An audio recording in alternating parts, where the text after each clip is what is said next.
This presentation is about a murder mystery, but the real mystery is going to be how that presentation got a quarter hour of CLE credit and what Frank Grace is about to do did not. I don't know what's going on there. That's over my pay grade. But now you have the stage set. You have the idea of what it was like to be alive in Nashville 47 years ago, or 42, depending on where you start with the decade. And we're now going to get into the disappearance and the search for Marcia Trimble, and presenting that will be Frank Grace, who is retired from the same Waller law firm that went from 16 lawyers to 237, was it? Yeah, pretty good. Frank?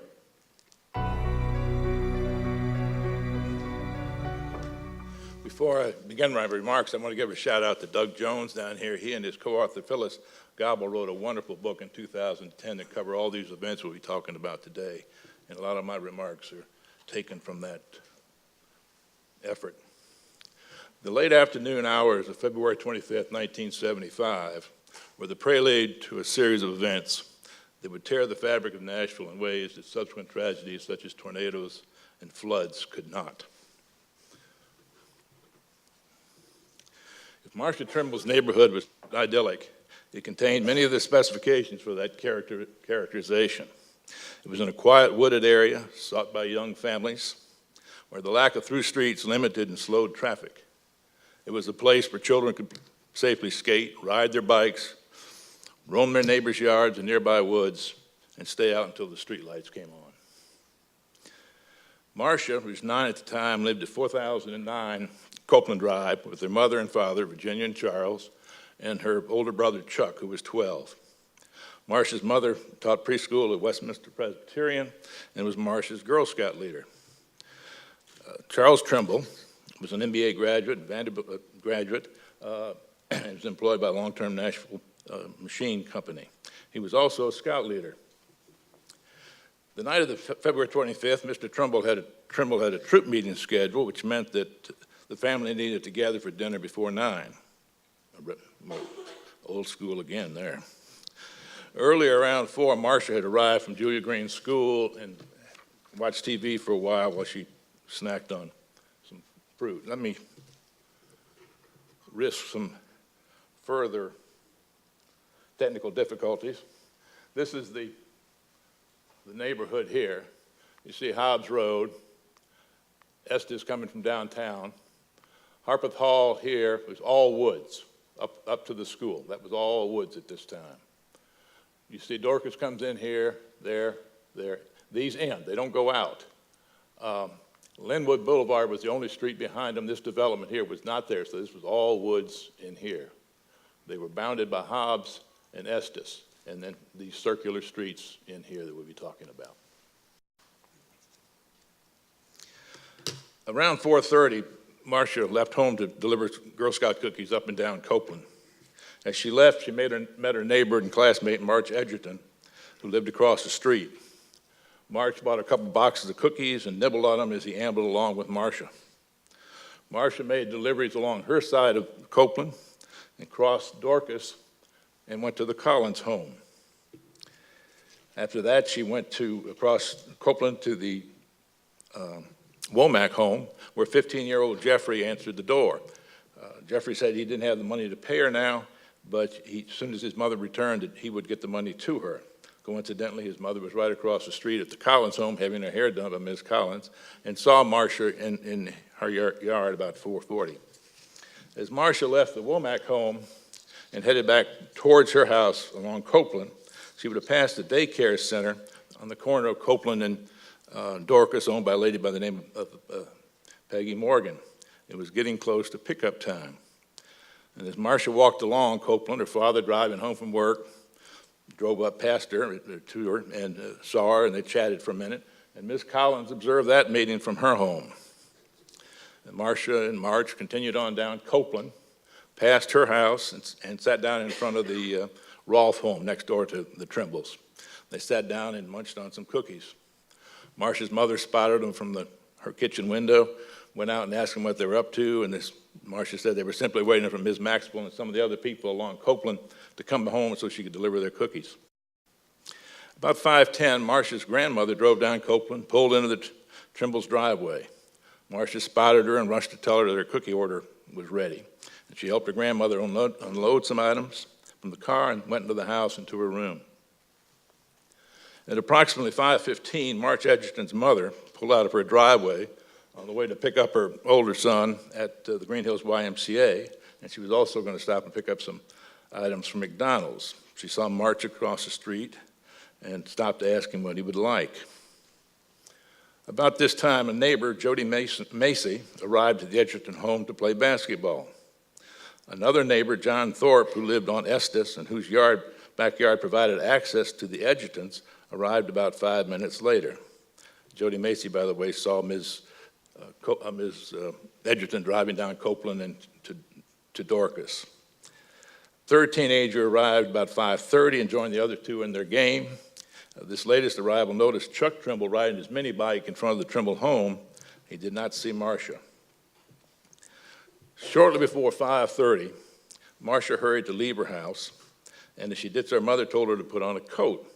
Marcia said she would be right back. She was just going across the street to Ms. Maxwell to deliver her cookies.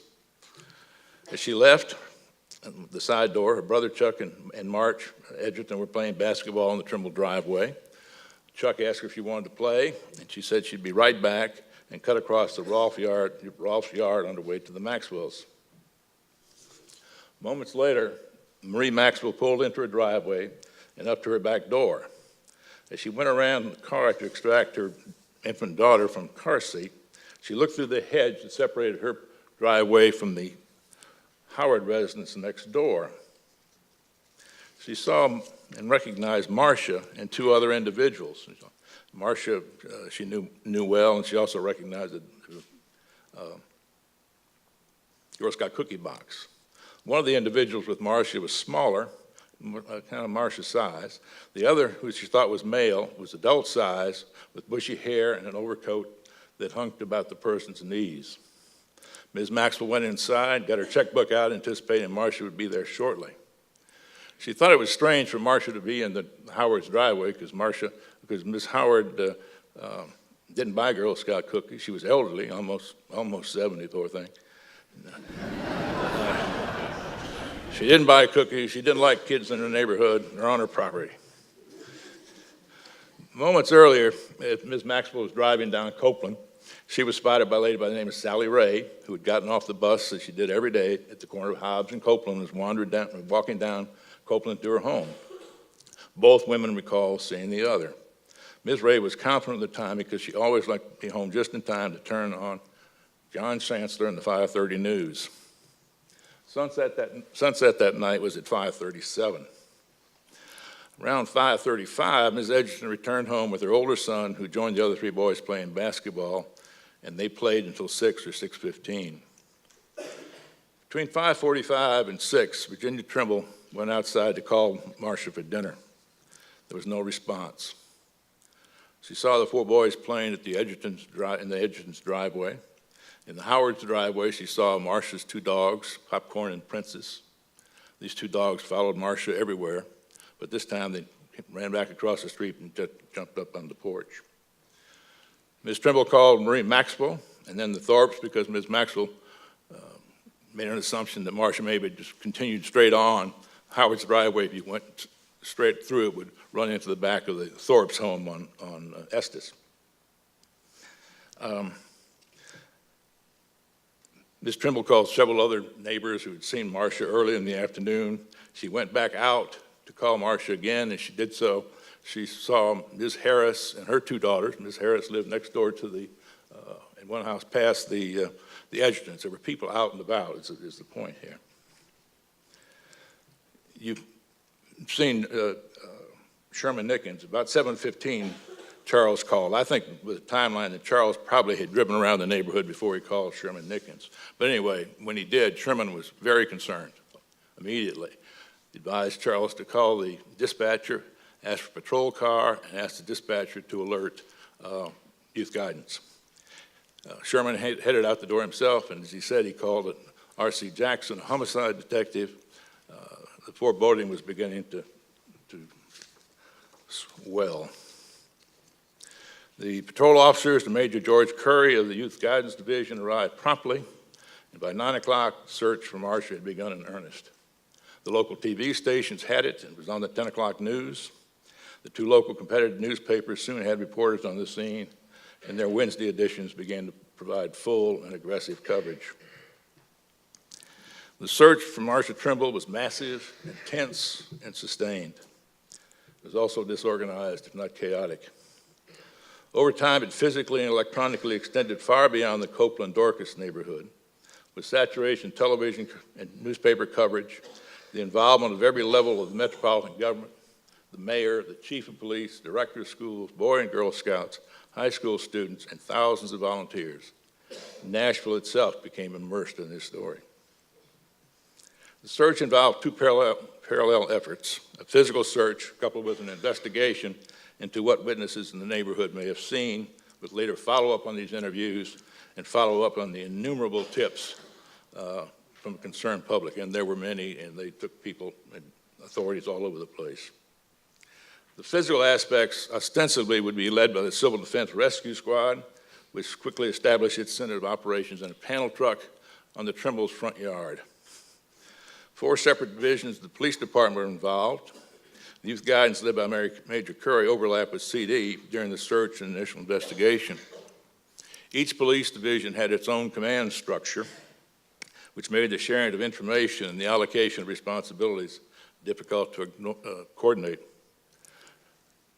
Some turf skirmishes eventually developed. As the search began, the police tapped the Trimble's phone lines and established a command post in Marcia's bedroom. Concurrently with these steps, they began interviewing witnesses while holes were being drilled in the walls for additional phone lines. 200 police officers were involved the first night, joined by a similar number of volunteers from the neighborhood and nearby areas. Before the night was over, police cars with flashing lights lined both sides of Copeland. 2 helicopters with searchlights and loudspeakers hovered above. K-9 units were brought to the scene. TV trucks with cameras and lights shined in the Trimble home and through its living room windows. A young, eager reporter, Oprah Winfrey, knocked on the door and was politely told Ms. Trimble that their child was missing. They wouldn't be having interviews tonight. Print reporters and curious onlookers lined the street out front. Portable toilets were brought in and placed in the front yard. Fire barrels for searchers to warm their hands appeared from somewhere. Martha Warfield was a cousin of Charles Trimble, arrived to spend the night. Coincidentally, Martha was president of the Cumberland Valley Girl Scout Council. Marcia's delivery of cookies in her own neighborhood without an adult accompanying her was consistent with existing Girl Scout policies. But these, like a lot of other things in Nashville, would change. By the next day, the local searchers were joined by others from miles away, including people driving through town that heard on the radio. Volunteers came from the National Guard and from Fort Campbell. The Hickman County Rescue Squad, along with their auxiliary, the Cruettes, arrived and would be later joined by 13 other rescue squads. The first 24 hours of the search were described by both papers, as well as those who were involved, as taking place in a circus atmosphere. It was a circus out there. Robert Poe, it stands out in my mind, he was the sheriff out there. And they set up a circus out there. I mean, just not. I drove down the street one day, and they was serving hot dogs. Nevertheless, on the 26th, while the physical search continued at an intense pace, the parallel investigation appeared to be more organized. Pairs of detectives went door to door, interviewing potential witnesses, often more than once. And when the FBI arrived on the scene after 24 hours, they repeated the interview process. On the 26th, over 1,000 volunteers, including Hillsborough High School students, plus 200 police officers were involved in the search. The neighborhood remained sealed off by roadblocks. 500 volunteers remained through the night. Neighbors were asked to check their attics, basements, and garages. Major Curry went on television to ask Nashvilleians to check their drainage ditches, culverts, and wooded lots. I know a teacher at Harpeth Hall who looked out the window one day during class and saw police trainees at arm's length apart walking through the woods from Hobbs up to Harpeth School. Over the coming days, children were called from their classes to Julia Green for interviews, often without the knowledge of their parents. Horse-mounted patrols prowled the trails in Warner Parks. The pond along Highway 100 was dragged in response to a tip. Boy Scouts searched near the airport while other teams scoured the Radnor Railroad Yards, Radnor Lake, and Percy Priest areas. Divers searched in ponds and streams. The Trimbles made televised pleas for information from March's release. Reward money was raised and offered for information and possible ransom demands. Police Chief Joe Casey became personally and emotionally involved. While several psychics volunteered their theories and their services, Chief Casey quietly brought in his own psychic. He interviewed him along with Sherman Nickens, another high-ranking officer, and while these gentlemen were impressed with this person's skills, they ultimately concluded he wouldn't be of much help, probably after they searched the pond on Highway 100. Things slowed down over time, unfortunately, but as late as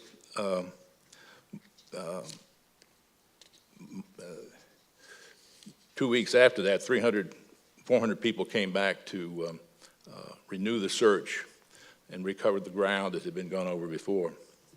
March 28th was Good Friday, Marsh's 10th birthday. Ms. Trimble was told reporters the family would spend the day praying and fasting. She went on to say, it's a time of miracles, and who knows what may happen.